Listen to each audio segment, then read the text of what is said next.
ನಮಸ್ತೆ. ಯಜಮಾನ ಸೀರಿಯಲ್ನ ಇವತ್ತಿನ ಸಂಚಿಕೆಯಲ್ಲಿ ಏನಾಗ್ತಾ ಇದೆ ಅಂತ ನೋಡೋಣ ಬನ್ನಿ. ಝಾನ್ಸಿ ದೇವಸ್ಥಾನಕ್ಕೆ ಬಂದು ಅರಳಿಕಟ್ಟೆನ 3 ಸುತ್ತು ಹಾಕಿ ಪೂಜೆ ಮಾಡಿ ಕೈ ಮುಗಿದು, ದೇವ್ರೆ ನಾನು ಇಲ್ಲಿವರೆಗೂ ನಿನ್ನ ಹತ್ರ ಪೂಜೆ ಮಾಡಿ ಕೈ ಮುಗಿದು ಯಾವತ್ತೂ ಇದು ಮಾಡಿಕೊಡು ಅದು ಮಾಡಿಕೊಡು ಅಂತ ನಾನು ಯಾವತ್ತೂ ಕೇಳ್ಕೊಂಡಿಲ್ಲ. ಆದರೆ ಇವತ್ತು ನನ್ನ ಮನಸ್ಸು ಬಿಚ್ಚಿ ಮಾತಾಡೋದಕ್ಕೆ, ನನ್ನ ಭಾವನೆಗಳನ್ನು ಹಂಚ್ಕೊಳ್ಳೋದಕ್ಕೆ, ನನಗೆ ನನ್ನ ಕಷ್ಟ ಸುಖಗಳನ್ನೆಲ್ಲ ಹಂಚ್ಕೊಳ್ಳೋದಕ್ಕೆ ಅಂತ ನನಗೆ ಅಂತ ಇರೋ ಬೆಸ್ಟ್ ಫ್ರೆಂಡ್ ಅಂದರೆ ಅದು ನೀನು ಮಾತ್ರ. ಹಾಗಾಗಿ ನಾನು ನಿನ್ನ ಹತ್ರ ಕೈ ಮುಗಿದು ಬೇಡ್ಕೊತಾ ಇದ್ದೀನಿ, ದಯವಿಟ್ಟು ನನಗೆ ಒಳ್ಳೇದನ್ನ ಮಾಡು. ನನ್ನ ಗಂಡನ ಉಳಿಸ್ಕೊಳ್ಳೋದಕ್ಕೋಸ್ಕರ ಡಿವೋರ್ಸ್ ಕೊಡಿಸ್ಬೇಕು ಅಂತ ಕರೆಸಿದ್ದ ಲಾಯರ್ನ ಹೆದರಿಸಿ ಅವರಿಂದ ಆ ಪೇಪರ್ನ ಇಸ್ದು ಸುಟ್ಟು ಹಾಕಿದ್ದೀನಿ. ಆ ಸತ್ಯ ಮನೆಯವ್ರಿಗೆ ಗೊತ್ತಿಲ್ಲ. ಆ ಒಂದು ಕಾರಣನ ಇಟ್ಕೊಂಡು ನೋಟಿಸ್ ಬರೋವರೆಗೂ ನನ್ನ ಜೊತೆ ಚೆನ್ನಾಗಿರಿ ಅಂತ ಹೇಳಿ ಅವ್ರಿಗೂ ಸುಳ್ಳು ಹೇಳಿದ್ದೀನಿ. ಅವರು ನನ್ನ ಹತ್ರ ನೋಟಿಸ್ ಬಂದ ಮೇಲೆ ಹೋಗ್ತಾಳೆ ಅನ್ನೋ ಕಾರಣಕ್ಕೋಸ್ಕರ ತುಂಬಾ ಚೆನ್ನಾಗಿದ್ದಾರೆ. ಆದರೆ ನಿಜ ಒಂದು ದಿನ ಗೊತ್ತಾದರೆ ಅವರು ನನ್ನನ್ನು ಮನೆಯಿಂದ ಆಚೆ ಹಾಕ್ತಾರೆ. ಸುಮ್ಮನೆ ಅಂತೂ ಮನೆಯಿಂದ ಆಚೆ ಹಾಕಲ್ಲ, ಕತ್ತಿಡ್ದು ಆಚೆ ಹಾಕ್ತಾರೆ. ಅವರೆಲ್ರಿಗೂ ತುಂಬಾ ಬೇಜಾರಾಗುತ್ತೆ. ದಯವಿಟ್ಟು ನಮ್ಮ ಮನೆಯವ್ರಿಗೆ ನಾನು ಮೋಸ ಮಾಡಬೇಕು ಅನ್ನೋ ಕಾರಣಕ್ಕೋಸ್ಕರ ನಾನು ಈ ಥರ ಮಾಡಿಲ್ಲ. ಅದನ್ನು ನೀನು ಅರ್ಥ ಮಾಡಿಕೊಂಡು ನನ್ನ ಗಂಡನ ನನಗೆ ಉಳಿಸ್ಕೊಡು ದೇವ್ರೆ. ನನಗೆ ಇವಾಗ ಇರೋದು 4 ದಿನಗಳು ಮಾತ್ರ. ಆ 4 ದಿನದಲ್ಲಿ ನಾನು ಅವ್ರ ಮನಸ್ಸನ್ನು ಗೆಲ್ತೀನಿ. ಅವರೇನೆ ಈ ಮನೆಗೆ ತಕ್ಕ ಸೊಸೆ ನೀನು ಇಲ್ಲೇ ಉಳ್ಕೋ ಅಂತ ಹೇಳಬೇಕು. ಆ ಥರ ಮಾಡ್ತೀನಿ ಅಂತ ಅಂದ್ಕೊಂಡಿದ್ದೀನಿ. ಅದಕ್ಕೆ ನನಗೆ ಶಕ್ತಿ ಕೊಡು. ಅದೆಲ್ಲವುದು ಆಗೋ ಥರ ಬೇಡ್ಕೊತಾ ಇದ್ದೀನಿ. ದಯವಿಟ್ಟು ಅದನ್ನು ನಡೆಸ್ಕೊಡು ದೇವ್ರೆ. ಈ ಥರ ಏನಾದರೂ ಆದರೆ ನಮ್ಮ ಮನೆಯವ್ರನ್ನೆಲ್ಲರನ್ನೂ ಕರ್ಕೊಂಡು ಬಂದು ನಿನಗೆ ದೊಡ್ಡದಾಗಿ ಪೂಜೆನ ಮಾಡ್ಕೊಂಡು ಹೋಗ್ತೀನಿ. ದಯವಿಟ್ಟು ನಾನು ಹೇಳೋದನ್ನು ನಡೆಸ್ಕೊಡು ದೇವ್ರೆ ಅಂತ ಕೈ ಮುಗಿದು ಬೇಡ್ಕೊಂಡು ಹಣ್ಕಾಯಿ ಪುಟ್ಟಿನ ತಗೊಂಡು ಈ ಕಡೆ ತಿರುಗ್ತಾಳೆ. ಆದರೆ ಅಲ್ಲಿ ರಾಯ್ ನಿಂತಿರ್ತಾನೆ. ನೋಡಿ ಶಾಕ್ ಆಗ್ತಾಳೆ. ರಾಯ್, ನೀನು ಯಾವಾಗ ಬಂದೆ ಅಂತ ಕೇಳಿದ್ದಕ್ಕೆ, ಅದು ಮೇಡಮ್ ನೀವು ಬೇಡ್ಕೊಳ್ಳೋದಕ್ಕೆ ಶುರು ಮಾಡಿದಾಗಲೇ ಬಂದೆ ಮೇಡಮ್ ಅಂತ ಹೇಳಿದ್ದಕ್ಕೆ, ಹೌದಾ ಹಾಗಾದರೆ ಏನು ಸಮಾಚಾರ ರಾಯ್, ಇಲ್ಲಿ ತನಕ ಬಂದಿದೆಯಾ ಅಂತ ಕೇಳಿದ್ದಕ್ಕೆ, ಅದು ಮೇಡಮ್ ನೀವು ಖುಷಿಯಾಗಿದ್ದೀರಾ, ಆರಾಮಾಗಿ ಚೆನ್ನಾಗಿದ್ದೀರಾ ಅಂತ ನಾವು ಅಂದ್ಕೊಂಡ್ರೆ ನೀವು ನೋಡಿದ್ರೆ ಇಲ್ಲಿ ದೊಡ್ಡ ಪ್ರಾಬ್ಲಮ್ನೇ ಎದುರಿಸ್ತಾ ಇದ್ದೀರಲ್ಲ ಮೇಡಮ್ ಅಂತ ಹೇಳಿದ್ದಕ್ಕೆ, ಲೈಫ್ ಅಂದರೆ ಹಾಗೆ ಅಲ್ವಾ ರಾಯ್ ಅಂತ ಝಾನ್ಸಿ ಹೇಳ್ತಾಳೆ. ಅದಕ್ಕೆ ಅಲ್ಲ ಮೇಡಮ್, ಲೈಫ್ ಅಂದರೆ ಹಾಗೇನೆ ನಿಜ. ಆದರೆ ನೀವು ಮನಸ್ಸೊಳಗಡೆ ಇಷ್ಟೊಂದು ಜ್ವಾಲಾಮುಖಿ ಇಟ್ಕೊಂಡು ಇಷ್ಟೊಂದು ತಾಳ್ಮೆಯಿಂದ ಹೇಗಿದ್ದೀರಾ ಮೇಡಮ್ ಅಂತ ಹೇಳಿದ್ದಕ್ಕೆ, ಲೈಫ್ ಅಂದರೆ ಹಾಗೇನೆ ರಾಯ್. ಝಾನ್ಸಿ ಹೇಳಿದ್ದಕ್ಕೆ, ಅಲ್ಲ ಮೇಡಮ್ ರಾಘು ಸರೇ ನಿಮಗೆ ಡಿವೋರ್ಸ್ ಕೊಟ್ಟಾಗಿದೆ, ಇನ್ನು ನೋಟಿಸ್ಗೋಸ್ಕರ ಕಾಯ್ತಾ ಇದ್ದೀರಾ ಅಂತ ಅಂದಮೇಲೆ ಹೇಗಿದ್ದೀರಾ ಮೇಡಮ್? ರಾಘು ಸರ್ ಮನಸ್ಸಲ್ಲಿ ನೀವಿಲ್ಲ ಅಂತ ತಾನೇ ಅರ್ಥ ಅಂತ ಹೇಳಿದ್ದಕ್ಕೆ, ಇಲ್ಲ ರಾಯ್ ನೀನು ತಪ್ಪು ತಿಳ್ಕೊಂಡಿದ್ಯಾ. ರಾಘು ಮನಸ್ಸು ತುಂಬ ನಾನೇ ಇದ್ದೀನಿ. ಆದರೆ ರಾಘು ಒದ್ದಾಡ್ತಾ ಇದ್ದಾನೆ. ಕೊಟ್ಟು ಮಾತನ್ನ ಉಳಿಸ್ಕೋಬೇಕು, ಈ ಕಡೆ ಸಂಸಾರನ ಉಳಿಸ್ಕೋಬೇಕು, ಏನು ಮಾಡಬೇಕು ಅಂತ ಗೊತ್ತಾಗ್ದಾನೆ ಒದ್ದಾಡ್ತಾ ಇದ್ದಾನೆ ರಾಯ್. ಝಾನ್ಸಿ ಹೇಳಿದ್ದಕ್ಕೆ, ಅಲ್ಲ ಮೇಡಮ್ ನೀವು ಈ ಥರ ಬದಲಾದ್ರೆ ನೀವು ಖುಷಿಯಿಂದ ಇರ್ತೀರಾ, ಚೆನ್ನಾಗಿರ್ತೀರಾ ಅಂತ ನಾವು ಅಂದ್ಕೊಂಡ್ವಿ. ಆದರೆ ನೀವು ಈ ಥರ ಬದಲಾಗೋದ್ರಿಂದ ನೀವು ಇಷ್ಟೊಂದು ಸಂಕಟ ಪಡಬೇಕಾಗತ್ತೆ ಅಂತ ನಾವು ಅಂದ್ಕೊಂಡಿರ್ಲಿಲ್ಲ ಮೇಡಮ್. ಈ ಕಷ್ಟ ಈ ದುಃಖ ಎಲ್ಲ ಬೇಕಾ ಮೇಡಮ್? ಈ ಲೈಫ್ ಬೇಕಾ ನಿಮಗೆ? ದಯವಿಟ್ಟು ಮತ್ತೆ ವಾಪಸ್ ಬಂದ್ಬಿಡಿ ಮೇಡಮ್. ಮುಂಚಿನ ಹಳೆ ಝಾನ್ಸಿ ಆಗಿ ಬಿಂದಾಸಾಗಿ ಅಲ್ಲಿ ಇರೋರತ್ತೆ ಅಂತ ಝಾನ್ಸಿಗೆ ಸಜೆಸ್ಟ್ ಮಾಡ್ತಾನೆ. ಝಾನ್ಸಿ, ಇಲ್ಲ ರಾಯ್ ನಾನಿಲ್ಲಿ ತುಂಬಾನೇ ಖುಷಿಯಾಗಿದ್ದೀನಿ. ಇದರಲ್ಲಿ ನನಗೆ ಆತ್ಮವಿಶ್ವಾಸ ಇದೆ, ಆತ್ಮ ತೃಪ್ತಿ ಇದೆ. ಹಾಗಾಗಿ ನಾನು ಇಲ್ಲಿಂದ ಎಲ್ಲಿಗೂ ಬರೋದಿಲ್ಲ. ನನ್ನ ಸಂಸಾರನ ಉಳಿಸೋಳೋದಕ್ಕೋಸ್ಕರ ನಾನು ಹೋರಾಟನ ಮಾಡ್ತಾ ಇದ್ದೀನಿ. ಈ ಹೋರಾಟದಲ್ಲಿ ನಾನು ಗೆದ್ದೇ ಗೆಲ್ತೀನಿ ಅನ್ನೋ ಭರವಸೆ ಕೂಡ ಇದೆ. ಆದರೆ ಈ ವಿಷಯನ ತಾತಂಗೆ ಮಾತ್ರ ಹೇಳಬೇಡ ಅಂತ ಹೇಳಿದ್ಗೆ, ಸರಿ ಮೇಡಮ್ ಆಯಿತು ನಾನು ಹೇಳಲ್ಲ ತಾತನಿಗೆ. ಆಲ್ ದ ಬೆಸ್ಟ್ ಮೇಡಮ್, ನಿಮಗೆ ಒಳ್ಳೇದಾಗಲಿ ಅಂತ ನಾನು ಕೂಡ ದೇವ್ರ ಹತ್ರ ಬೇಡ್ಕೊತೀನಿ ಮೇಡಮ್, ನಿಮ್ಗೆ ಒಳ್ಳೇದಾಗಲಿ ಅಂತ ಹೇಳಿದ್ದಕ್ಕೆ ಝಾನ್ಸಿ, ಸರಿ ರಾಯ್ ನಾನು ಇಲ್ಲಿಂದ ಹೊರಡ್ತೀನಿ ಇವಾಗ ಅಂತ ಹೇಳಿ ಅಲ್ಲಿಂದ ಹೊರಡ್ತಾಳೆ. ಅದಾದಮೇಲೆ ರಾಯ್ ದೇವ್ರ ಹತ್ರ, ದೇವ್ರೆ ಏನಪ್ಪ ನಿನ್ನ ಲೀಲೆ, ಹೇಗಿದ್ದವ್ರನ್ನ ಹೇಗೆಲ್ಲ ಮಾಡಿಬಿಟ್ಟೆ, ಅದ್ರ ಜೊತೆಗೆ ಅವರ ಕೋರಿಕೆಯನ್ನು ಈಡೇರಿಸಿ ಅವರು ಖುಷಿಯಾಗಿ ಇರೋ ಥರ ನೋಡ್ಕೋ ದೇವ್ರೆ ಅಂತ ಕೈ ಮುಗಿದು ದೇವ್ರ ಹತ್ರ ರಾಯ್ ಕೂಡ ಬೇಡ್ಕೊಂತಾನೆ. ಝಾನ್ಸಿ ಇಲ್ಲಿ ಮನೆಗೆ ಬಂದು ದೊಡ್ಡತ್ತೆ ಮುತ್ತತ್ತೆ ಮಾವ ಪಲ್ಲವಿ ಎಲ್ಲರೂ ಬನ್ನಿ ಹಾಲ್ಗೆ ಅಂತ ಕರೀತಾಳೆ. ಅದಕ್ಕೆ ಪಲ್ಲವಿ ಬಂದು ಯಾಕೆ ಹಿಂಗೆ ಬಡ್ಕೊತಾ ಇದೆಯಾ ಅಂತ ಕೇಳಿದ್ಕೆ, ಅದು ದೇವಸ್ಥಾನಕ್ಕೆ ಹೋಗಿದ್ದೆ, ಅದಕ್ಕೆ ನಿಮ್ಗೆಲ್ರಿಗೂ ಪ್ರಸಾದ ಕೊಡೋಣ ಅಂತ ಕರೆದೆ ಅಂತ ಹೇಳಿದ್ದಕ್ಕೆ, ದೊಡ್ಡ ಮಾವ ಯಾವ ದೇವಸ್ಥಾನಕ್ಕೆ ಹೋಗಿದ್ದಮ್ಮ ಅಂತ ಕೇಳ್ತಾರೆ. ಅದಕ್ಕೆ ಝಾನ್ಸಿ ನರಸಿಂಹಸ್ವಾಮಿ ದೇವಸ್ಥಾನಕ್ಕೆ ಹೋಗಿ ಅಲ್ಲಿದ್ದ ಅರಳಿಕಟ್ಟೆನ ಸುತ್ತ ಹಾಕಿ ನಿಮಗೆ ಪ್ರಸಾದ ಕೊಡೋಣ ಅಂತ ಬಂದೆ ಅಂತ ಹೇಳಿ ಎಲ್ರೂ ಕೈಗೂ ಪ್ರಸಾದ ಕೊಡ್ತಾಳೆ. ಅವಾಗ ಸಂಗೀತ, ಅದಕ್ಕೆ ಅಲ್ಲಿ ದೇವ್ರ ಹತ್ರ ಏನಂತ ಬೇಡ್ಕೊಂಡ್ರಿ ಅಂತ ಕೇಳಿದ್ದಕ್ಕೆ, ಅದು ನನ್ನ ಗಂಡನಿಗೆ ಮನಮೆಚ್ಚಿದ ಹೆಂಡತಿಯಾಗಿ ಮನೆಗೆ ಒಳ್ಳೆ ಸೊಸೆ ಆಗಿ 100 ಕಾಲ ಇಲ್ಲೇ ಇರೋ ಥರ ಬೇಡ್ಕೊಂಡೆ ಅಂತ ಹೇಳಿದ್ದಕ್ಕೆ ಎಲ್ರೂ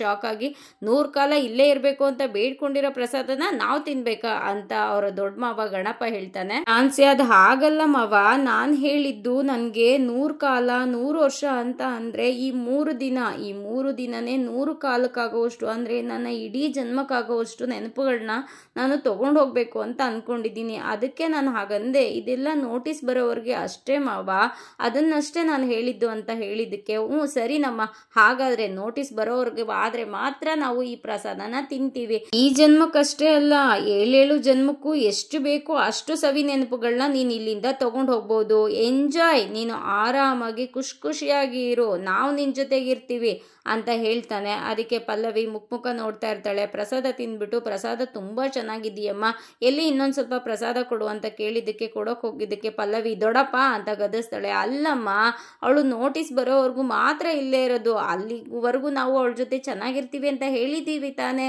ಅದಕ್ಕೋಸ್ಕರ ಪ್ರಸಾದ ಕೇಳಿದೆ ಅಷ್ಟೇ. ಝಾನ್ಸಿ ಏನಮ್ಮ ನೋಟಿಸ್ ಬಂದ ತಕ್ಷಣ ಹೋಗ್ತೀನಮ್ಮ, ನಿನ್ನ ಮಾತಿನ ಮೇಲೆ ನಿಂತ್ಕೊಂತೀನಮ್ಮ ಅಂದಿದ್ದಕ್ಕೆ ಹೌದು ಮಾವ, ನನ್ನ ಮಾತಿನ ಮೇಲೆ ನಾನು ನಿಂತ್ಕೊತೀನಿ, ನೀವು ಆರಾಮಾಗಿ ಪ್ರಸಾದನ ತಿನ್ನಿ ಮಾವ ಅಂತ ಪ್ರಸಾದನ ಇನ್ನೊಂದು ಸ್ವಲ್ಪ ಕೊಡ್ತಾಳೆ. ಪಲ್ಲವಿ ಮತ್ತು ಅವರಮ್ಮ ಇಬ್ಬರು ಹಾಗೆ ನಿಂತಿರ್ತಾರೆ.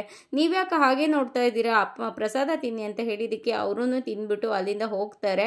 ಇಲ್ಲಿ ಝಾನ್ಸಿ ಸಂಗೀತ ಕಡೆಗೆ ತಿರುಗಿ ಕಣ್ಣು ಹೊಡಿತಾಳೆ. ಅವರೆಲ್ಲರೂ ಅಲ್ಲಿಂದ ಹೋದ್ಮೇಲೆ ಸಂಗೀತ, ನೀವು ಸೂಪರ್, ಅದಕ್ಕೆ ನೀವು ಸೂಪರ್ ಅಲ್ಲ, ಸೂಪರು, ನೀವೇನೋ ಕಿಲಾಡಿ ಅಂದ್ಕೊಂಡಿದ್ವಿ, ನೀವು ತುಂಬ ಸಖತ್ ಕಿಲಾಡಿನೇ ಇದ್ದೀರಾ, ನೀವು ಎಷ್ಟು ಸ್ಟ್ರಿಕ್ಟ್ ಆಗಿದ್ದೀರಾ, ಅದರೊಳಗಡೆ ನಿಮ್ಮೊಳಗಡೆ ಒಳ್ಳೆ ನಟಿ ಇದ್ದಾರೆ ಅನ್ನೋದನ್ನು ಇವಾಗ ನೀವು ಪ್ರೂವ್ ಮಾಡ್ತಾ ಇದ್ದೀರಾ, ಅದಕ್ಕೆ ಸೂಪರ್ ನೀವು ಅಂತ ಅಂದ್ಬಿಟ್ಟು ಅವಳು ಅಲ್ಲಿಂದ ಹೋಗ್ತಾಳೆ. ತುಂಬಾನೇ ಯೋಚನೆ ಮಾಡ್ತಾ ಕೂತಿರ್ತಾನೆ. ಅದೇ ಟೈಮ್ಗೆ ಅಲ್ಲಿ ರಾಘು ಬರ್ತಾನೆ. ರಾಘು ಬಂದ ತಕ್ಷಣ ರಾಘು ಸರ್ ಅಂತ ಅಂದ್ಬಿಟ್ಟು ರಾಯ್ ಮಾತಾಡ್ಸಿದ್ಕೆ, ಹಾಯ್ ರಾಯ್, ಏನ್ ಇಲ್ಲಿ ನೀನು, ಯಾಕೆ ಮನೆಗೆ ಬಂದಿಲ್ಲ, ಮನೆಗೆ ಬರ್ದೇನೆ ಇಲ್ಲಿ ಕೂತಿದ್ಯಾ ಅಂತ ಹೇಳಿದ್ದಕ್ಕೆ, ಅದು ಸರ್ ಮನಸ್ಸಿಗೆ ಖುಷಿ ಇದ್ದಾಗ ಬರ್ಬೋದು ಸರ್, ಆ ಟೈಮ್ ಬಂದಾಗ ನಾನೇ ಬರ್ತೀನಿ, ಇವಾಗ ಬರೋಕ್ಕಾಗೋದಿಲ್ಲ ಸರ್ ಅಂತ ಹೇಳಿದ್ಕೆ, ಯಾಕೆ ರಾಯ್ ಒಂಥರ ಮಾತಾಡ್ತಾ ಇದೆ ಅಂತ ಕೇಳಿದ್ದಕ್ಕೆ, ಸರ್ ನೀವೇನೇ ಅಂತ ದೊಡ್ಡ ನಿರ್ಧಾರ ಮಾಡಿದ್ಮೇಲೆ ಇನ್ನೇನು ಸರ್ ಮಾತಾಡೋಕ್ಕಾಗುತ್ತೆ, ಯಾಕೆ ಸರ್ ನಮ್ಮ ಝಾನ್ಸಿ ಮೇಡಮ್ಗೆ ಡಿವೋರ್ಸ್ ಕೊಡೋ ನಿರ್ಧಾರನ ಮಾಡಿದ್ದೀರಾ, ದಯವಿಟ್ಟು ಕೊಡಬೇಡಿ ಸರ್, ಡಿವೋರ್ಸ್ ಕೊಡೋ ನಿರ್ಧಾರನ ದಯವಿಟ್ಟು ಮನಸ್ಸಿಂದ ತೆಗೆದುಹಾಕಿ ಸರ್, ಅವರು ನಿಮ್ಮ ಮೇಲೆ ಪ್ರಾಣನೇ ಇಟ್ಕೊಂಡಿದ್ದಾರೆ ಸರ್, ಇಲ್ಲಿ ಮೊಮ್ಮಗಳು ಖುಷಿಯಾಗಿದ್ದಾಳೆ ಅಂತ,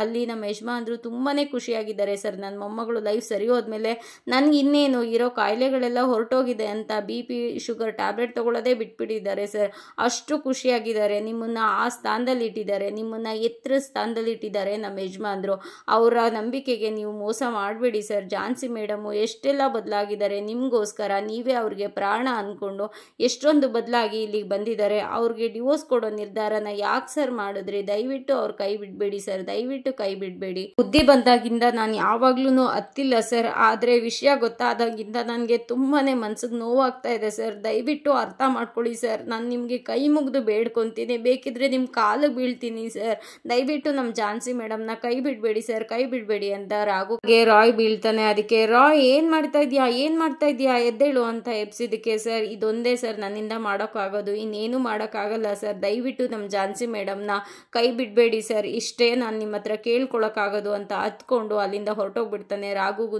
ತುಂಬಾ ಬೇಜಾರಾಗುತ್ತೆ. ಈ ಝಾನ್ಸಿ ಯಾವುದೋ ಬುಕ್ ಓದ್ತಾ ನಿಂತಿರ್ತಾಳೆ. ಅಷ್ಟರೊಳಗಡೆ ಅಲ್ಲಿಗೆ ಸಂಗೀತ ಬಂದು, ಅದಕ್ಕೆ ನೀವು ದೇವಸ್ಥಾನಕ್ಕೆ ಹೋಗಿ ಪೂಜೆ ಮಾಡ್ಕೊಂಡು ಬಂದು ಅವರ ಮನಸ್ಸನ್ನ ಗೆಲ್ಲಬೇಕು ಅಂತ ಪಡ್ತಾ ಇರೋ ಪ್ರಯತ್ನಕ್ಕೆ ಹ್ಯಾಟ್ಸ್ ಆಫ್, ಅದಕ್ಕೆ ತುಂಬಾ ಖುಷಿ ಆಗ್ತಾ ಇದೆ ನೀವು ಮಾಡ್ತಾ ಇರೋದು ನೋಡಿದ್ರೆ, ಆದರೆ ನನಗೆ ಇದ್ರ ಮಧ್ಯದಲ್ಲೂ ಒಂದು ಡೌಟ್ ಶುರುವಾಗಿದೆ ಅದಕ್ಕೆ ಅಂತ ಹೇಳಿದ್ದಕ್ಕೆ, ಯಾಕಮ್ಮ ಏನು ಡೌಟು ಅಂತ ಹೇಳಿದ್ದಕ್ಕೆ, ಹೇಗದಕ್ಕೆ ನೀವು ಈಗ 3 ದಿನ ಅಂತೂ ನೀವು ಆರಾಮಾಗಿ ಇರ್ತೀರಾ, 3 ದಿನ ಆದಮೇಲೆ ನೋಟಿಸ್ ಬಂದಿಲ್ಲ ಅಂದರೆ ನಮ್ಮನೆಯವ್ರು ಸುಮ್ಮನೆ ಇರ್ತಾರಾ, ಲಾಯರಿಗೆ ಫೋನ್ ಮಾಡ್ತಾರೆ, ಲಾಯರಿಗೆ ಫೋನ್ ಮಾಡಿದ್ಮೇಲೆ ಅವ್ರು ಹೇಳ್ತಾರೆ ನೀವು ಪೇಪರ್ ಸುಟ್ಟಾಕಿದ್ದೀರಾ ಅಂತ, ಅವಾಗ ಏನು ಮಾಡ್ತೀರಾ, ಅದಕ್ಕೆ ಈ ಮನೆಯವರು ಆವಾಗಲೇ ನಿಮ್ಮನ್ನು ಮನೆಯಿಂದ ಹೊರಗೆ ಕಳಿಸ್ತಾರೆ ಅಂತ ಹೇಳಿದ್ದಕ್ಕೆ, ಹೌದು ಸಂಗೀತ, ಅದರಲ್ಲಿ ಡೌಟೇ ಬೇಡ, ಇವರು ನನ್ನನ್ನು ಮನೆಯಿಂದ ಹೊರಗಂದು ಕಳಿಸೋದಂತೂ ಗ್ಯಾರಂಟಿ, ಪಲ್ಲವಿ ಅಂತೂ ಸುಮ್ಮನೆ ಇರೋದೇ ಇಲ್ಲ, ಅವಳಂತೂ ಈ ಥರ ನೀನು ತಪ್ಪು ಕೆಲಸ ಮಾಡಿದ್ಯಾ, ಈ ಮನೆಯಲ್ಲಿ ಇರೋದಕ್ಕೆ ನೀನು ನಾಲಾಯಕು, ಹೋಗು ಅಂತ ಅಂದ್ಬಿಟ್ಟು ನನ್ನನ್ನು ಕತ್ತಿಡ್ದು ಆಚೆ ತಪ್ತಾಳೆ ಅಂತ ಹೇಳಿದ್ದಕ್ಕೆ, ಮತ್ತೆ ಹಾಗಾದರೆ ನೀವು ಹೊರಟೋಗ್ಬಿಡ್ತೀರಾ ಅದಕ್ಕೆ ಅಂತ ಹೇಳಿದ್ದಕ್ಕೆ, ಇಲ್ಲ ಖಂಡಿತ ಇಲ್ಲ,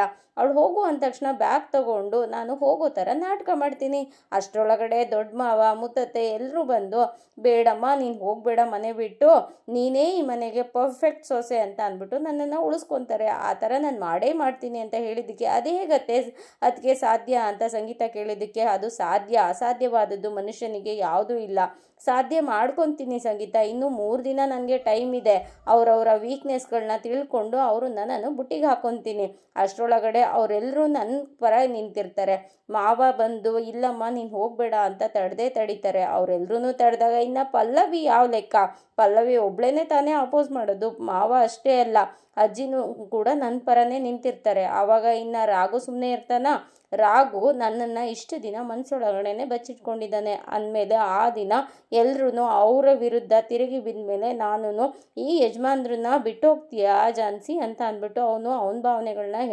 ಹೇಳ್ಕೊತಾನೆ ಅಂತ ಹೇಳಿದ್ದಕ್ಕೆ ಸೂಪರ್ ಅದಕ್ಕೆ ನೀವು, ಆದರೆ ಇದೆಲ್ಲ ಸಾಧ್ಯನಾ ಅಂತ ಹೇಳಿದ್ದಕ್ಕೆ ಅಸಾಧ್ಯವಾದದ್ದು ಯಾವುದೂ ಇಲ್ಲ, ಸಾಧ್ಯ ನಾನು ಮಾಡ್ಕೊತೀನಿ ಅಂತ ಹೇಳಿದ್ದಕ್ಕೆ ನೀವು ಅಂದ್ಕೊಂಡಂಗೆ ಆಗಲಿ ಅದಕ್ಕೆ ಅದು ಆಗಿಬಿಟ್ರೆ ಸಾಕದಕ್ಕೆ, ಆ ಥರ ಏನಾರು ಆದರೆ ನನ್ನಷ್ಟು ಖುಷಿ ಪಡೋಳು ಯಾರೂ ಇರಲ್ಲ ಅದಕ್ಕೆ, ಆಲ್ ದ ಬೆಸ್ಟ್ ಅದಕ್ಕೆ ಅಂತ ಹೇಳಿದ್ದಕ್ಕೆ ಆಯಿತು ಸಂಗೀತ, ಇವಾಗ ನನ್ನ ಹತ್ರ ಟೈಮ್ ಇಲ್ಲ, ನಾನು ಆದಷ್ಟು ಬೇಗ ಅವ್ರನ್ನೆಲ್ಲ ಒಟ್ಟಿಗೆ ಹಾಕೋಬೇಕು. ಮಾವನ ವೀಕ್ನೆಸ್ ಏನು, ಅವ್ರನ್ನ ಸ್ವಲ್ಪ ಹೊಗಳು ಬಿಟ್ಟರೆ ಸಾಕು ಅಟ್ಟದ ಮೇಲೆ ಕೂರ್ತಾರೆ, ಅಂದಮೇಲೆ ಅವ್ರನ್ನ ಮೊದಲು ನಾನು ಬುಟ್ಟಿಗೆ ಹಾಕೊತೀನಿ ದೊಡ್ಡ ಮಾವ ಅಂದ್ಕೊಂಡು ಆಚೆ ಹೋಗ್ತಾಳೆ. ಸಂಗೀತ ತುಂಬಾ ಖುಷಿ ಪಡ್ತಾಳೆ. ಲಾಯರ್ಗೆ ಇಲ್ಲಿ ಒಂದು ಫೋನ್ ಬರುತ್ತೆ, ಯಾರು ಅಂತ ನೋಡಿ ಹಲೋ ಅಂತ ಕೇಳಿದ್ದಕ್ಕೆ ಅದು ಸರ್ ನಾನು ತುಳಸಿ ಅವರ ಮಗ ಪ್ರಣವ್ ಮಾತಾಡ್ತಾ ಇರೋದು ಅಂತ ಹೇಳಿದ್ದಕ್ಕೆ ಹಾಂ ಹೌದು ಪ್ರಣವ್ ಹೇಳಿ ಏನು ಸಮಾಚಾರ ಅಂತ ಕೇಳಿದ್ದಕ್ಕೆ ಅದು ಆ ಕೇಸ್ ವಿಷಯ ಏನಾಯಿತು ಅಂತ ಹೇಳಿದ್ದಕ್ಕೆ ಯಾವುದ್ರ ಬಗ್ಗೆ ಮಾತಾಡ್ತಾ ಇದ್ದೀರಾ ಅಂತ ಕೇಳಿದ್ದಕ್ಕೆ ಇನ್ಯಾವುದ್ರ ಬಗ್ಗೆ ರೀ ನಾನು ಮಾತಾಡ್ತೀನಿ, ಆ ಜಾನ್ಸಿ ಮತ್ತು ರಾಘು ಡಿವೋರ್ಸ್ ವಿಷಯ ಅಂತ ಹೇಳಿದ್ದಕ್ಕೆ ಆ ಡಿವೋರ್ಸ್ ಎಲ್ಲ ಆಗುತ್ತೆ ಅದನ್ನು ಅಲ್ಲಿಗೆ ಬಿಟ್ಬಿಡಿ ಅಂತ ಹೇಳಿದ್ದಕ್ಕೆ ಏನ್ರಿ ಹೇಳ್ತಾ ಇದ್ದೀರಾ ಸರಿಯಾಗಿ ಹೇಳ್ರಿ ಅಂತ ಹೇಳಿದ್ದಕ್ಕೆ ಆ ಜಾನ್ಸಿ ಸಾಮಾನ್ಯವಾದವಳಲ್ಲ, ಅವಳು ತುಂಬಾ ಖತರ್ನಾಕಿದ್ದಾಳೆ ಅಂತ ಹೇಳ್ತಾ ಇರ್ತಾನೆ, ಅವಳ ಬಗ್ಗೆ ಹೇಳ್ತೀರಾ ಅಥವಾ ಏನಾಯಿತು ಅಂತ ಹೇಳ್ತೀರಾ ಅಂತ ಹೇಳಿದ್ದಕ್ಕೆ ಆ ಜಾನ್ಸಿ ಸಾಮಾನ್ಯವಾದವಳಲ್ಲ, ನನಗೇನೆ ಬ್ಲ್ಯಾಕ್ ಮೇಲ್ ಮಾಡಿ ಆ ವಕಾಲತ್ ಪೇಪರ್ನ ಸುಟ್ಟು ಹಾಕ್ಸಿದ್ಲು ಅಂತ ಹೇಳಿದ್ದಕ್ಕೆ ಇವನಿಗೆ ಶಾಕ್ ಆಗುತ್ತೆ. ಅಲ್ಲ ರೀ ನೀವೊಬ್ಬರು ಲಾಯರ್ ಆಗಿ ಈ ಥರ ಹೇಳೋದಕ್ಕೆ ನಿಮಗೆ ನಾಚಿಕೆ ಆಗಲ್ವಾ ಅಂತ ಹೇಳಿದ್ದಕ್ಕೆ ನಾನು ಒಬ್ಬ ಲಾಯರ್ ಆಗೋಕ್ಕಿಂತ ಮುಂಚೆ ಒಬ್ಬ ಮನುಷ್ಯ, ನನಗೂ ಪ್ರಾಣ ಭಯ ಇದೆ, ನನಗೂ ಬದುಕಬೇಕು ಅನ್ನೋ ಆಸೆ ಇದೆ, ಇನ್ನು ಅದ್ರ ಬಗ್ಗೆ ಮಾತಾಡಬೇಕು ಅಂತ ಇದ್ದರೆ ನೀವು ನನಗೆ ಫೋನೇ ಮಾಡಬೇಡಿ, ಇನ್ನು ಅವ್ರ ಸಹವಾಸನೇ ಬೇಡಿ, ಅಲ್ಲಿಂದನೇ ನನಗೆ ನಿಮ್ಮ ಸಹವಾಸ ಬೇಡ ಅಂತ ಓಡ್ ಬಂದಿದ್ದೀನಿ, ಇನ್ನು ಯಾವುದೇ ಕಾರಣಕ್ಕೂ ನೀವು ನನಗೆ ಫೋನ್ ಮಾಡಬೇಡಿ ಅಂತ ಲಾಯರು ಪ್ರಣವ್ಗೆ ಹೇಳಿಬಿಟ್ಟು ಫೋನ್ನ ಕಟ್ ಮಾಡಿಬಿಡ್ತಾರೆ. ಅದೇ ಟೈಮ್ಗೆ ಇವನು ಮಾಮ್ ಅಂತ ಕಿರಿಸ್ತಾ ಇರ್ತಾನೆ. ಆವಾಗ ನಾಗಾರ್ಜುನ್ ಅಲ್ಲಿಗೆ ಬಂದು ನಿಮ್ಮಮ್ಮ ಮನೆಯಲ್ಲಿಲ್ಲ, ಏನಪ್ಪ ಆಯಿತು, ಯಾಕಪ್ಪ ಈ ಥರ ಒಳ್ಳೆ ಬುಸ್ಕೊಡ್ತಾ ಇದೆಯಾ ಅಂತ ಕೇಳಿದ್ದಕ್ಕೆ ಅಲ್ಲ ಡ್ಯಾಡ್ ಅದು ಆ ಜಾನ್ಸಿ ಆ ಲಾಯರ್ಗೆ ಹೆದರಿಸಿ ಆ ಪೇಪರ್ನ ಸುಟ್ಟು ಹಾಕ್ಸಿದಾಳಂತೆ ವಕಾಲತ್ ಪೇಪರ್ನ ಅಂತ ಹೇಳಿದ್ದಕ್ಕೆ ಹೌದಪ್ಪ ನೀನು ವ್ಯರ್ಥ ಪ್ರಯತ್ನ ಮಾಡ್ತಾ ಇರೋದು, ನೀವೇನೇ ಅವರಿಬ್ರಿಗೂ ಡಿವೋರ್ಸ್ ಕೊಡಿಸ್ಬೇಕು ಅಂತ ಟ್ರೈ ಮಾಡ್ತಾ ಇರ್ಬೇಕಾರೆ ಇನ್ನು ಅವಳು ಮದುವೆ ಆಗಿ ಅವನ ಜೊತೆಗೆ ಇರಬೇಕು ಅಂತ ಅಂತಿರೋವಳು ಅವಳು ಆ ವಕಾಲತ್ ಪೇಪರ್ನ ಸುಟ್ಟು ಹಾಕ್ಸೋದಿಲ್ವಾ, ನೀವೆಲ್ಲರೂ ವ್ಯರ್ಥ ಪ್ರಯತ್ನ ಮಾಡ್ತಾ ಇದ್ದೀರಾ, ಇದನ್ನ ಇಲ್ಲಿಗೇನೆ ನಿಲ್ಲಿಸ್ಬಿಡಿ ಅಂತ ಬುದ್ಧಿ ಮಾತನ್ನ ಹೇಳಿ ನಾಗಾರ್ಜುನ್ ಅಲ್ಲಿಂದ ಹೊರಡ್ತಾರೆ. ಇಲ್ಲಿ ರಾಘು ಮತ್ತೆ ತರುಣ ಇಬ್ರು ಮೀಟ್ ಮಾಡಿರ್ತಾರೆ. ರಾಘು ತರುಣನ ಹತ್ರ ಯಾಕೋ ಹೀಗಾಗ್ತಾ ಇದೆ, ನನ್ನಿಂದ ತಪ್ಪಾಗ್ತಾ ಇದೆಯೋ ಅಥವಾ ಸಮಯನೇ ನನ್ನಿಂದ ತಪ್ಪು ಮಾಡಿಸ್ತಾ ಇದೆಯೋ, ನಾನು ಏನೂ ಮಾಡೋಕ್ಕಾಗದೇ ಇರೋ ಪರಿಸ್ಥಿತಿನಲ್ಲಿ ನಿಂತುಬಿಟ್ಟಿದ್ದೀನಿ, ಇವಾಗ ಯಾಕೆ ಈ ಥರ ತಪ್ಪಾಗ್ತಾ ಇದೆ ನನಗಂತೂ ಒಂದು ಗೊತ್ತಾಗ್ತಾ ಇಲ್ಲ, ಯಾಕೆ ನನ್ನಿಂದನೇ ತಪ್ಪಾಗ್ತಾ ಇದೆ ಅಂದ್ರೂ ನಾನು ಯಾವುದನ್ನು ಸಾಲ್ವ್ ಮಾಡೋ ಪರಿಸ್ಥಿತಿನಲ್ಲೇ ಇಲ್ವಲ್ಲ, ಏನಾಗ್ತಾ ಇದೆ ಅಂತ ಕಿರ್ಚಾಡ್ತಾ ಇರ್ತಾನೆ. ಅದಕ್ಕೆ ತರುಣ ಈಗ ಏನೋ ಆಯಿತು, ನಿನ್ನಿಂದ ತಪ್ಪಾಗಿದೆ ಅಂತ ಗೊತ್ತು, ಆದರೆ ಇವಾಗ ಏನಾಯಿತು ಅಂತ ಹೀಗೆಲ್ಲ ಕಿರ್ಚಾಡ್ತಾ ಇದೆಯಾ ಅಂತ ಕೇಳಿದ್ದಕ್ಕೆ ರಾಯ್ ಮೀಟ್ ಮಾಡಿದ್ದ ಅಂತ ಹೇಳಿದ್ದಕ್ಕೆ ತರುಣ ರಾಯ್ ಮೀಟ್ ಮಾಡೋದೇನು ಹೊಸದ, ಅವ್ನು ಯಾವಾಗಲೂ ಮೀಟ್ ಮಾಡ್ತಾ ಇರ್ತಾನೆ, ಯಾಕೋ ಆ ಥರ ಮಾತಾಡ್ತೀಯಾ ಅಂತ ಅಂದಿದ್ದಕ್ಕೆ ಯಾಕೋ ಇಷ್ಟೊಂದು ಫ್ರಸ್ಟ್ರೇಷನ್ ಆಗಿದೆಯಾ ಅಂತ ಕೇಳಿದ್ದಕ್ಕೆ ಅಲ್ಲ ಕಣೋ, ಪ್ರತಿ ಸಲ ಮೀಟ್ ಮಾಡ್ತಾ ಇದ್ದಿದ್ದು ರಾಯೇ ಬೇರೆ, ಆದರೆ ಇವತ್ತು ಮೀಟ್ ಮಾಡಿದ್ದು ರಾಯೇ ಬೇರೆ ಅಂತ ಹೇಳಿದ್ದಕ್ಕೆ ಹೌದಾ ಯಾವ ಥರ ರಾಯೋ, ಅವ್ನು ಯಾವಾಗ್ಲೂ ಖುಷಿಯಾಗಿರ್ತಾನಲ್ಲ ಅಂತ ಹೇಳಿದ್ದಕ್ಕೆ ಹೌದು ಕಣೋ, ರಾಯ್ ಯಾವಾಗ್ಲೂ ಖುಷಿಯಾಗಿ ನಾನು ಖುಷಿಯಾಗಿರ್ಬೇಕು, ಬೇರೆಯವರು ಖುಷಿಯಾಗಿರ್ಬೇಕು, ಬಿಂದಾಸ್ ಆಗಿರ್ಬೇಕು ಅಂತ ಹೇಳೋ ಕ್ಯಾರೆಕ್ಟರ್ ಅಂತ ಹೇಳಿದ್ದಕ್ಕೆ ಹೌದು ಅವ್ರು ಯಾವಾಗಲೂ ಬಿಂದಾಸಾಗೇ ಇರ್ತಾರಲ್ಲ ಅಂತ ತರುಣನು ಹೇಳ್ತಾನೆ. ಆದರೆ ಇವತ್ತು ಮೀಟ್ ಮಾಡಿದ ರಾಯೇ ಬೇರೆ ಕಣೋ ಅಂತ ಹೇಳಿದ್ದಕ್ಕೆ ಏನಂದ ಅವನು, ಏನಂದ್ರು ಅಂತ ಕೇಳ್ತಾನೆ ತರುಣ. ಅದಕ್ಕೆ ಅವರು ನನ್ನ ಕಾಲಿಗೆ ಬಿದ್ದು ನಮ್ಮ ಜಾನ್ಸಿ ಮೇಡಮ್ನ ಬಿಟ್ಕೊಡ್ಬೇಡಿ, ನಿಮ್ಮ ಪ್ರೀತಿಗೆ ಒಂದು ಅರ್ಥ ಕೊಡಿ, ಅವರ ಬದಲಾವಣೆಗೆ ಒಂದು ಅರ್ಥ ಕೊಡಿ, ಯಜಮಾನ್ರು ನಿಮ್ಮನ್ನೇ ನಂಬಿದ್ದಾರೆ, ನಮ್ಮ ಯಜಮಾನ್ರ ಗತಿ ಏನಾಗಲ್ಲ ಅಂತ ಅಂದ್ಬಿಟ್ಟು ಕಾಲ್ಗೆ ಬಿದ್ದು ಕೈ ಮುಗಿದು ಅಳ್ತಾ ಬೇಡ್ಕೊಂಡ ಕಣೋ. ತರುಣಂಗೆ ರಾಘು ಹೇಳ್ತಾನೆ. ಅದಕ್ಕೆ ಏನೋ ಹೇಳ್ತಾ ಇದೆಯಾ ರಾಘು, ನಿಜ ಹೇಳ್ತಾ ಇದೆಯೇನೋ ಅಂತ ಅಂದಿದ್ದಕ್ಕೆ ಹೌದು ಕಣೋ, ಅವನು ಆ ಥರ ಮಾತಾಡಿ ಹೋದ್ಮೇಲೆ ನನಗೆ ಮನಸ್ಸಿಗೆ ಶಾಂತಿನೇ ಇಲ್ದಂಗಾಗಿದೆ, ಯಾವುದೋ ಹೇಗೆ ಮಾಡಬೇಕು ಅಂತಲೇ ಗೊತ್ತಾಗ್ತಾ ಇಲ್ಲ, ಯೋಚನೆ ಮಾಡಿದ್ರೆ ಸೊಲ್ಯೂಷನ್ ಸಿಗ್ತಾ ಇಲ್ಲ. ಜಾನ್ಸಿ ಮೇಡಮ್ಗೆ ಡಿವೋರ್ಸ್ ಆದಮೇಲೆ ಆ ಮೇಡಮು ಮನೆಗೆ ಹೋದ್ಮೇಲೆ ಅಲ್ಲಿ ಯಜಮಾನ್ರ ಗತಿ ಏನಾಗ್ಬೋದು, ಅವ್ರ ತಾತನ ಪರಿಸ್ಥಿತಿ ಏನಾಗ್ಬೋದು ಅಂತ ಯೋಚನೆ ಆಗ್ತಾ ಇದೆ, ಅವರಂತೂ ಸತ್ತೇ ಹೋಗ್ತಾರೆ ಕಣೋ, ಏನು ಮಾಡಬೇಕು ಅಂತ ನನಗೆ ಗೊತ್ತಾಗ್ತಾ ಇಲ್ಲ ಅಂತ ಹೇಳಿದ್ದಕ್ಕೆ ಪ್ರಶ್ನೆ ಉತ್ತರ ಎಲ್ಲ ನಿನ್ನ ಮನಸ್ಸಲ್ಲೇ ಇದೆ ರಾಘು, ನೀನೇ ಯೋಚನೆ ಮಾಡಬೇಕು, ಇದಕ್ಕೊಂದು ಸೊಲ್ಯೂಷನ್ ನೀನೇನೆ ಕೊಡಬೇಕು. ತರುಣ ನನಗೆ ಏನು ಮಾಡಬೇಕು ಅಂತ ಅರ್ಥ ಆಗ್ತಾ ಇಲ್ಲ ಅಂತ ಕೇಳಿದ್ದಕ್ಕೆ ಜಾನ್ಸಿ ಮೇಡಮ್ ನನ್ನ ಹೆಂಡತಿ, ಅವಳನ್ನ ಯಾವುದೇ ಕಾರಣಕ್ಕೂ ಬಿಡಲ್ಲ ಅಂತ ಹೇಳು ಅಂತ ಹೇಳಿದ್ದಕ್ಕೆ ಅದು ಹೇಗೋ ಸಾಧ್ಯ, ಅಲ್ಲಿ ಕೊಟ್ಟು ಮಾತು ನನ್ನ ತಂಗಿ ಜೀವನನ ಹಾಳು ಮಾಡಿ ನಾನು ಜಾನ್ಸಿ ಮೇಡಮ್ ಜೊತೆ ಬದುಕೋಕ್ಕಾಗುತ್ತಾ ಅಂತ ತರುಣಂಗೆ ರಾಘು ಹೇಳ್ತಾನೆ. ಅದಕ್ಕೆ ಹಾಗಾದರೆ ಜಾನ್ಸಿ ಮೇಡಮ್ನ ಬಿಟ್ಬಿಡು, ಏನು ಮಾಡಬೇಕು ಅಂತ ನೀನೇ ಒಂದು ಗಟ್ಟಿ ನಿರ್ಧಾರನ ಮಾಡು, ನಾನಂತೂ ನಾನಂತೂ ಏನು ಕೇಳಬೇಡ ಅಂತ ಹೇಳಿಬಿಟ್ಟು ಅಲ್ಲಿಂದ ಹೊರಟೋಗ್ಬಿಡ್ತಾನೆ. ರಾಘುಗೆ ತುಂಬಾ ಚಿಂತೆ ಆಗುತ್ತೆ, ಏನು ಮಾಡಬೇಕು ಅಂತ ಗೊತ್ತಾಗ್ದೇ ಮುಖ ವಿಸ್ಮಯನಾಗಿ ನಿಂತು ಬಿಡ್ತಾನೆ. ಇದಾಗಿತ್ತು ಇವತ್ತಿನ ಸಂಚಿಕೆ. ಈ ಸಂಚಿಕೆ ಇಷ್ಟ ಆಗಿದ್ರೆ ಒಂದು ಲೈಕ್ ಕೊಟ್ಟು ಶೇರ್ ಮಾಡಿ, ಕಮೆಂಟ್ ಬಾಕ್ಸಲ್ಲಿ ಕಮೆಂಟ್ ಮಾಡಿ ತಿಳಿಸಿ. ನನ್ನ ಚಾನಲ್ಗೆ ಸಬ್ಸ್ಕ್ರೈಬ್ ಮಾಡಿಕೊಂಡು ಸಪೋರ್ಟ್ ಮಾಡಿ. ಮುಂದಿನ ಸಂಚಿಕೆಯಲ್ಲಿ ಸಿಗೋಣ. ಅಲ್ಲಿವರೆಗೂ take care, bye, thank you.